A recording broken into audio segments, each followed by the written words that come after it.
De nombreux événements ont confirmé que nous sommes dans les temps de la fin. Nous pouvons déjà le constater avec la faim croissante, les changements climatiques devenant plus fréquents, et aussi avec les humains s'éloignant de plus en plus de Dieu. Et c'est précisément à ce sujet que Jésus a parlé dans le chapitre 24 de Matthieu. Voyez ce qu'il a dit. « Une nation s'élèvera contre une nation, et un royaume contre un royaume, et il y aura, en divers lieux, des famines et des tremblements de terre. Tout cela ne sera que le commencement des douleurs. Alors, on vous livrera au tourment, et l'on vous fera mourir, et vous serez haïs de toutes les nations à cause de mon nom. Alors aussi plusieurs succomberont, et ils se trahiront, se haïront les uns les autres. Plusieurs faux prophètes s'élèveront, et ils séduiront beaucoup de gens. Et parce que l'iniquité se sera accrue, la charité du plus grand nombre se refroidira. Percevez que la méchanceté est l'une des choses que Jésus a dit augmenter dans le monde juste avant son retour. C'est exactement ce qui se passe, n'est-ce pas? Ou pensez-vous que le manque d'amour pour les autres a augmenté par hasard? Bien sûr que non. Et celui qui le confirme pour nous est l'apôtre Paul. Lisons ce qu'il a écrit dans sa deuxième lettre à Timothée. Sache que dans les derniers jours, il y aura des temps difficiles, car les hommes seront égoïstes, amis de l'argent, fanfarons, hautains, blasphémateurs, rebelles à leurs parents, ingrats, irréligieux, insensibles, déloyaux, calomniateurs, intempérants, cruels, ennemis des gens de bien, traîtres, emportés, enflés d'orgueil, aimant le plaisir plus que Dieu, ayant l'apparence de la piété, mais reniant ce qui en fait la force. Éloigne-toi de ces hommes-là. Nous vivons dans les derniers jours et c'est exactement ce que je veux vous prouver dans la vidéo d'aujourd'hui en vous montrant les 7 péchés qui dominent le monde avant le retour de Jésus.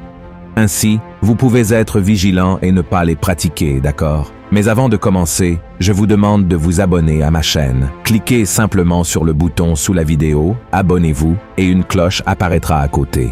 Cliquez sur cette cloche pour être informé chaque fois que je publie une nouvelle vidéo, d'accord? Alors, commençons. Le premier péché est l'égoïsme. Le premier péché souligné par l'apôtre Paul dans la deuxième épître à Timothée est l'égoïsme. Et si nous l'analysons de près, il se produit déjà avec une grande force. Un simple coup d'œil sur les médias sociaux suffit pour voir que les êtres humains sont centrés sur eux-mêmes, exhibant ce qu'ils ont accompli, sans se soucier des autres ni des choses de Dieu. L'égoïsme est l'une des pires maladies spirituelles de ce siècle, car il tue l'essence de l'homme et l'éloigne du Seigneur. Il va à l'encontre des principaux commandements de Jésus, qui sont d'aimer Dieu de tout son cœur et son prochain comme soi-même. Malheureusement, l'égoïsme prend le dessus dans le monde, mais nous, en tant que chrétiens, ne pouvons pas nous conformer à cela. Nous devons suivre les traces du Christ, qui est venu pour servir et donner sa vie pour les autres. Êtes-vous prêt à renoncer à vos désirs pour faire la volonté du Seigneur? Réfléchissez-y. Le deuxième péché est l'avarice. Le deuxième péché que l'apôtre Paul mentionne dans sa lettre est l'avarice, qui n'est rien d'autre que l'amour de l'argent.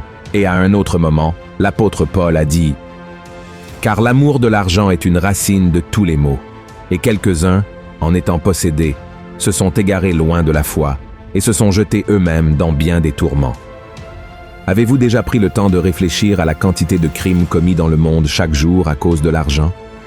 Il y a des fraudes, des vols, des homicides, des guerres. Des familles sont détruites et des rêves sont interrompus à cause de l'amour de l'argent. Mais vous voyez, le problème n'est pas l'argent en soi. En fait, c'est un don de Dieu dans nos vies afin que nous puissions subvenir à nos besoins et aider ceux dans le besoin. Le problème réside dans l'attachement aux biens matériels. Et ce verset que nous venons de lire dit que beaucoup, parce qu'ils aimèrent l'argent, ont été tourmentés par beaucoup de souffrances. Et c'est exactement ce qui se passe de nos jours. De nombreuses personnes riches, ayant beaucoup de moyens financiers, ont sombré dans la dépression, ont connu l'anxiété et des attaques de panique, tout cela à cause du désir d'avoir toujours plus. Alors, mon cher frère et ma chère sœur, soyez très prudents, car ceux qui placent l'argent en première position cessent de chercher Dieu et s'éloignent complètement de la foi. Le troisième péché est l'immoralité. Le manque de sainteté est un péché qui a dominé le monde entier en ces derniers jours avant le retour de Jésus.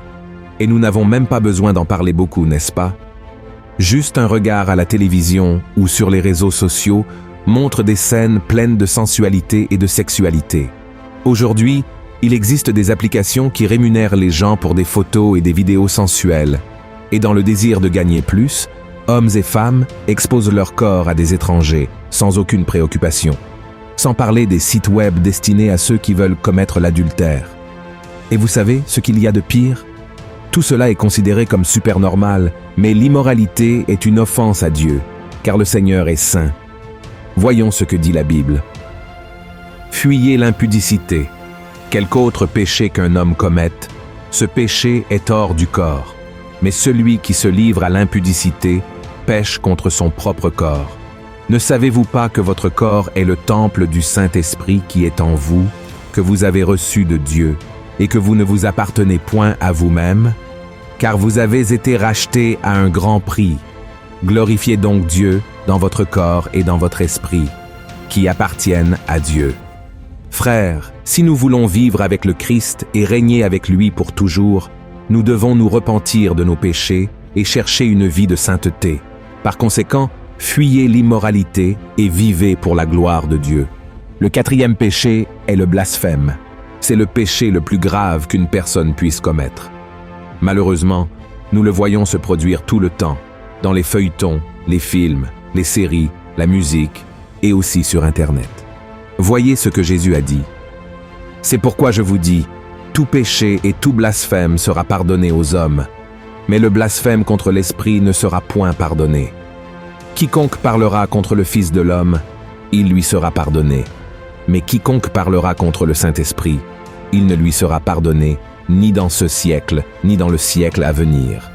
Blasphémer, c'est parler mal, maudire, offenser, inventer des mensonges. Et nous savons que les pharisiens faisaient cela tout le temps contre Jésus. Mais le Christ lui-même a dit que même cela pouvait être pardonné. Le grand danger était de blasphémer contre le Saint-Esprit. Vous savez pourquoi? Parce que le rôle du Saint-Esprit est de convaincre l'homme du péché et de le conduire à la repentance. Et pour être sauvé, une personne doit se repentir de ses péchés.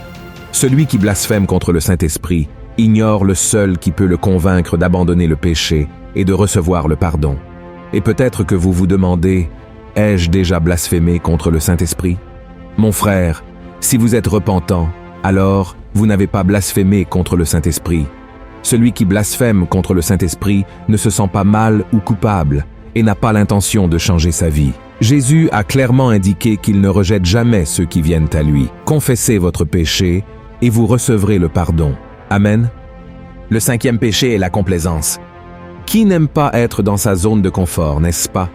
Nous aimons que les choses restent telles qu'elles sont et c'est tout.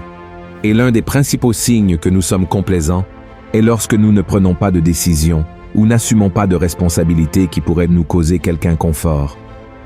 Mais pourquoi cela serait-il un péché?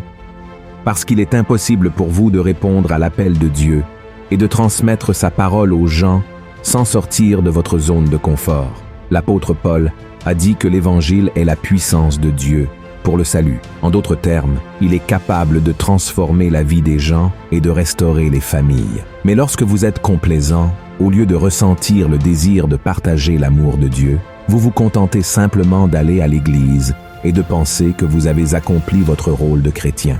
Et en ces derniers temps, les distractions et les divertissements augmentent beaucoup.